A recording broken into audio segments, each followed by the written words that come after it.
Media మిత్రులందరికీ నమస్కారం.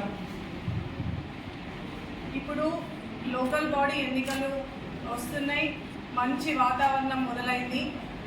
వలసపోయిన పక్షులన్నీ మళ్ళా తిరిగి వాళ్తున్నాయి. ఎందుకంటే వాళ్ళకి ప్రజలు అవసరం. మాకు ఎన్నికలు ఒకటే పని కాదు, మేము సంవత్సరం అంతా పనిచేస్తాము, ప్రజలతోనే ఉంటాము. గత కొద్ది రోజుల నుండి మెంబర్షిప్ డ్రైవ్ చేసినాము. నిజామాబాద్ మున్సిపల్ కార్పొరేషన్ పరిధిలో అత్యధిక సంఖ్యలో మెంబర్షిప్ చేసి ఇవాళ ప్రజలు మాకు బాగా స్పందన ఉంది, చాలా సంతోషంగా ఉంది. యాక్టివ్ మెంబర్షిప్ చేసిన మా కార్యకర్తలకి, నాయకులకి, భారతీయ జనతా పార్టీ కుటుంబ సభ్యులందరికీ నా అభినందనలు, నా ధన్యవాదాలు తెలియజేస్తున్నాం. గతంతో పోలిస్తే మా కార్యకర్తల బలం, నాయకత్వం బాగా బలపడింది. బీజేపీ పార్టీ బాగా పుంజుకుంది, సభ్యత్వం బాగా పెరిగింది. ఈ అన్నీ చూసి వాళ్ళకి భయం పుట్టుకొని వాళ్ళ ఉనికిని కాపాడుకోవడానికి సంవత్సరం నుండి ఇక్కడికి రానోళ్ళు మళ్ళీ తిరిగి వచ్చారు. నిన్న ఇక్కడికి కవిత వచ్చి మన ముఖ్యమంత్రి గారికి నీతులు చెప్తుంది. నువ్వు నీతులు చెప్పే అవసరం లేదు, వాళ్ళన్నీ పాటిస్తున్నారు. మీరు ప్రజలని ఎంత ఇబ్బంది పెట్టిండ్రో, ఎంత పీచుక తిన్నారో యాజ్ ఇట్ ఈస్ ఇప్పుడున్న కాంగ్రెస్ ప్రభుత్వం ఫాలో అవుతుంది. నిజం చెప్పాలంటే మీకు వాళ్ళకి ఎలాంటి తేడా లేదు, మీరిద్దరు తోడు దొంగలే. ప్రజలు ఇబ్బందులు పడకుండా వాళ్ళ ఇబ్బందులు పరిష్కరించడానికి కాంగ్రెస్ ప్రభుత్వానికి అధికారం ఇచ్చిందని చెప్తున్నాం. అంటే దయ్యాలు వేదాలు వల్లించినట్టు గత 10 సంవత్సరాలలో మీ 10 సంవత్సరాల పరిపాలనలో ప్రజలు ఇబ్బంది పాలైనట్టు నువ్వే ఒప్పుకుంటున్నావు, వాళ్ళు ఇబ్బంది పడినట్లు నువ్వే చెప్తున్నావు. అందుకే కాంగ్రెస్కి అధికారం ఇచ్చిందని చెప్పేసి మాట మాట్లాడుతున్నావు. మరి మిమ్మల్ని నమ్మి 10 సంవత్సరాలు ప్రజలు మీకు అధికారం ఇస్తే మీరు ఏం చేసిండ్రు?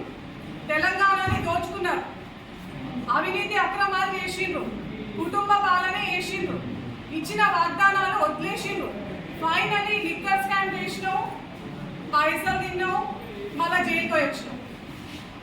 మీరు కానీ కాంగ్రెస్ ప్రభుత్వం కానీ మీ మాట కానీ మీ హామీలు కానీ నిలబెట్టుకునే అలవాటు మీకు లేదు.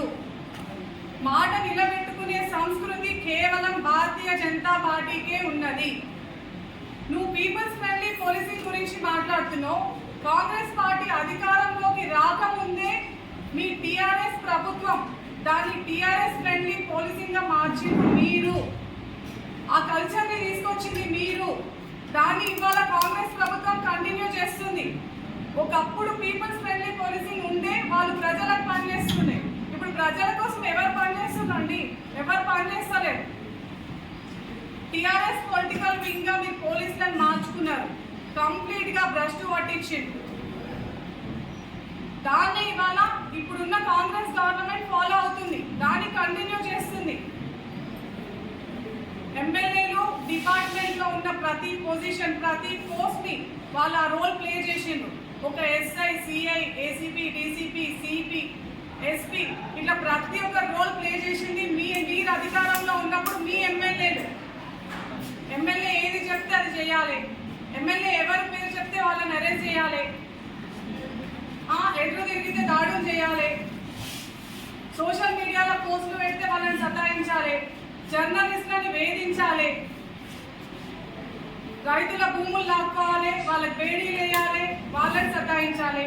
మీరు ఏం చేయలేదు, నానా తిప్పలు పెట్టిరు. మీరు చేసింది ఇంత అంత చాలా ఎక్కువ. ఇంకా మీరు ఏమన్నా అరాచకాలు మిగిలి ఉంటే ఇప్పుడు మన ముఖ్యమంత్రి గారికి మీరు ప్రత్యేకంగా చెప్పండి, ఆయన తూచా తప్పకుండా ఫాలో అవుతాడు.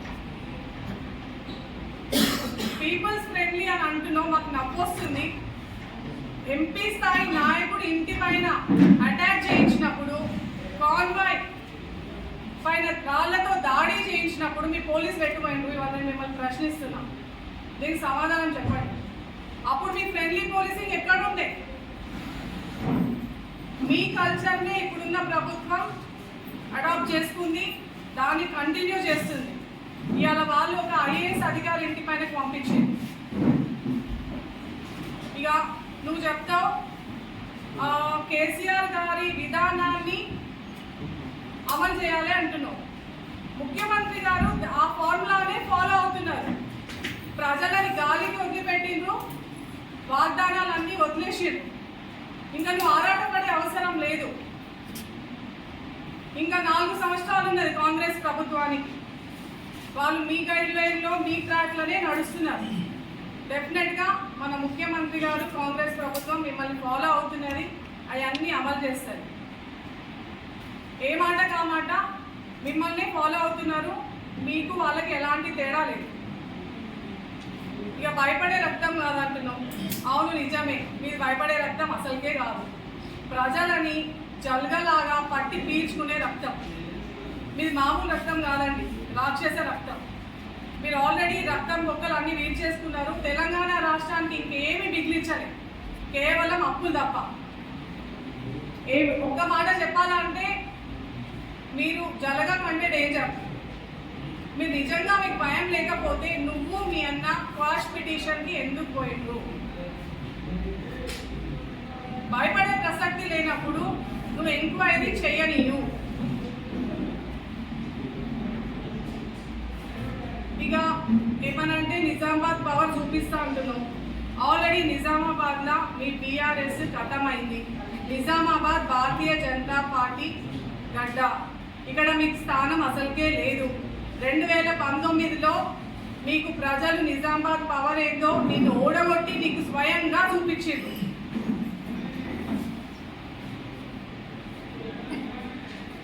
ఇప్పుడు రానున్న ఎన్నికల్లో గెలుస్తామని అంటున్నావు, కానీ మీకు ఆ అవకాశం లేదు. అప్పుడు 2019లో నీకు చూపించారు. 2020లో మళ్ళీ మున్సిపల్ కార్పొరేషన్ ఎలక్షన్లో కూడా మేము నైతికంగా గెలిచినాం. ఇప్పుడు మీకు ఈ స్థానిక సంస్థల ఎలక్షన్లో కనీసం మీకు అభ్యర్థి కూడా దిక్కులేడు. ఇక ఎంపీ ఎమ్మెల్యేలు గెలుస్తామంటున్నాం. ఈసారైనా ఒక్కరికి పాల్గొనాలి అవకాశం ఇచ్చింది, కానీ రానున్న రోజుల్లో మీకు డిపాజిట్ కూడా దక్కదు. రేపు జరగబోయే లోకల్ బాడీ ఎన్నికల్లో, మున్సిపల్ కార్పొరేషన్ ఎన్నికల్లో మేము ఖచ్చితంగా అత్యధిక మెజారిటీతో గెలిచి ఇక్కడ నిజామాబాద్లో కాషాయ జెండా ఎగురవేయడం ఖాయం. మీ ఇద్దరికి మళ్ళొకసారి నిజామాబాద్ ప్రజలు ఖచ్చితంగా రుచి చూపేందుకు సిద్ధంగా ఉన్నారు. సూర్యుడు ఇటు నుంచి అటు వచ్చినా, అటు నుంచి ఇటు వచ్చినా వచ్చేది టీఆర్ఎస్ అన్నాం. అది నీ కళ, నీ భ్రమ.